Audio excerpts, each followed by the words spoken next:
नमस्कार दोस्तों, James bond की movie the world is not enough में जेम्स बॉन्ड ने कहा था कि अगर आप स्विस बैंकर के ऊपर भरोसा नहीं करते तो पता नहीं दुनिया का क्या होगा।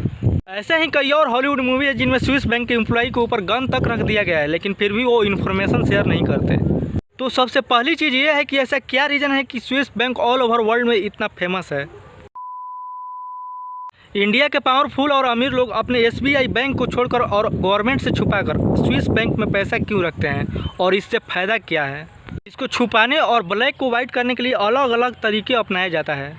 देखिए, कोई भी ऐसा पैसा जिसका सोर्स आप गवर्नमेंट से छुपा रहे हैं वो ब्लैक मनी होता है। सारी बातें डिटेल में करेंगे, लेकिन पहले ये समझ लें कि ब्लैक मनी होता क्या है।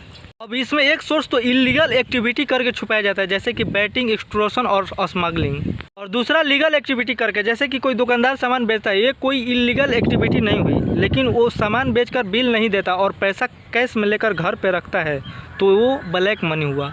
एक आइडियल इकोनॉमी में हर ट्रांजैक्शन का रिकॉर्ड गवर्नमेंट के पास होना चाहिए, और जिसका रिकॉर्ड नहीं है, टैक्स नहीं मिल रहा है, वो ब्लैक मनी होता है।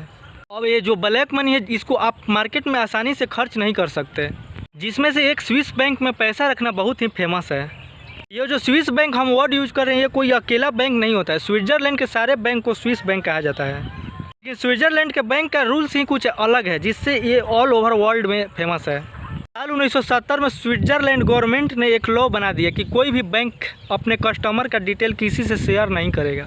और जब ऐसा बोला गया तो स्विट्जरलैंड की कैपिटल जेनेवा में, वहाँ पर फ्रांस और यूरोपियन कंट्री के अमीर और पावरफुल लोग पैसा जमा करने लगे।